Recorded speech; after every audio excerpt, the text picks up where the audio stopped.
Bonjour chers amis et bienvenue pour une nouvelle vidéo tech. Aujourd'hui nous allons découvrir ensemble la Keychron Q5 Pro, un clavier mécanique haut de gamme. Nous allons faire l'unboxing et je vais aussi vous expliquer la différence entre un clavier mécanique et un clavier ordinaire. Let's go!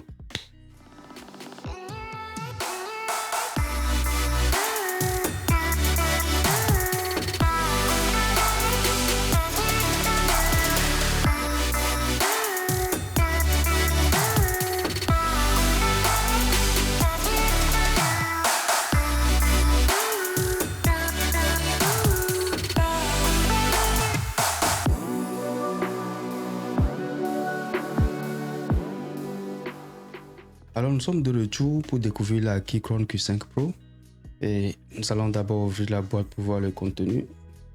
Ok, là c'est un Quick Start Guides. Qu'est-ce que nous avons là? Ok, Paperwork. Là c'est le manuel et à l'intérieur de la boîte nous pouvons voir le clavier.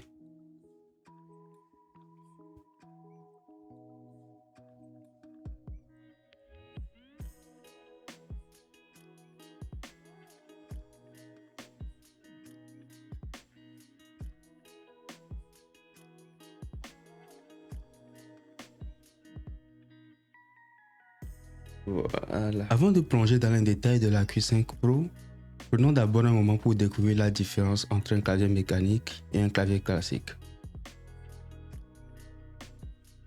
Les claviers classiques, souvent appelés claviers à membrane, utilisent des dômes en caoutchouc sous chaque touche. Lorsque vous appuyez sur une touche, le dôme se comprime et établit un contact électrique, envoie ainsi un signal correspondant à l'ordinateur. Ces claviers sont généralement plus silencieux et moins coûteux, mais ils offrent moins de retour tactile et leur durabilité est souvent inférieure. En revanche, les claviers mécaniques comme la Keychron Q5 Pro utilisent des interrupteurs individuels sur chaque touche. Ces interrupteurs sont composés de plusieurs pièces mobiles, offrant un retour tactile distinct et une durabilité accrue. Les claviers mécaniques sont appréciés pour leur précision, leur réactivité et leur confort de frappe, ce qui les rend idéaux pour les dactylographes, les programmeurs et les gamers. Si vous aimez nos vidéos, n'hésitez pas à liker celle-là, à la partager, à vous abonner à notre chaîne et à activer la cloche de notification pour recevoir l'information dès que nous sortons une toute nouvelle vidéo. Nous pouvons aussi noter que en termes de maintenabilité, les claviers mécaniques sont beaucoup plus en avance sur les claviers classiques parce qu'un clavier mécanique est composé de 3 différentes parties. Nous avons la base, nous avons les switches, nous avons les keycaps.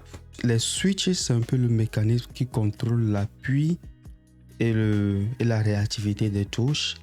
Et ainsi, il y a différents types de switches. Nous avons les switches bleus, les switches rouges et les switches bruns. Les switches bleus sont ceux qui font plus de bruit, qui sont des modèles clicky. Les switches rouges sont des modèles linéaires qui sont plus silencieux. Et les switches bruns, qui sont les modèles tactiles, sont un peu au milieu des deux. Le modèle que nous avons, c'est un modèle de brown switches. Ok. Donc, quand vous avez une touche qui est en panne, vous pouvez la contrôler individuellement. Et chaque clavier mécanique est accompagné d'un ensemble d'outils que vous pouvez utiliser pour changer les switches, prendre ce que vous voulez ou même changer les touches comme vous voulez. Donc, en termes de durabilité, les claviers mécaniques sont beaucoup plus en avance sur les claviers ordinaires. Maintenant, nous allons continuer avec l'unboxing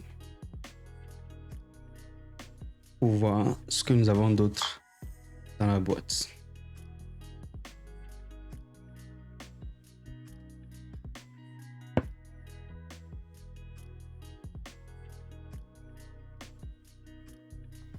Ok.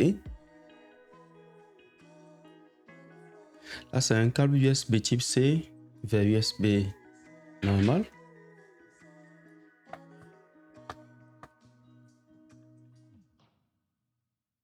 Ensuite, ça, c'est un ensemble d'outils de maintenance ou de réparabilité. Et là, c'est le mécanisme qui permet de changer les keycaps. Donc, avec ceci, vous pouvez enlever une touche et la remplacer.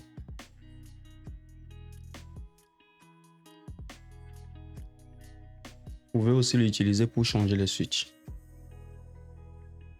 Et là, comme nous le disions, le clavier est un clavier à la fois macOS et Windows.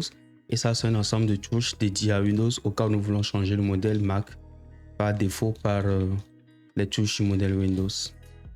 Ok. Donc voilà un peu pour l'ensemble des accessoires que nous avons dans la boîte.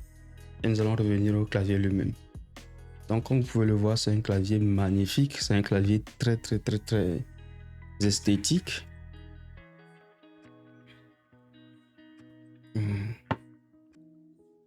Et là, par exemple, nous pouvons voir que nous avons une touche pour changer de mode Windows au mode Mac. Nous avons une touche pour passer du mode câble au mode Bluetooth ou juste pour éteindre le clavier. Et nous avons un port USB type C pour recharger.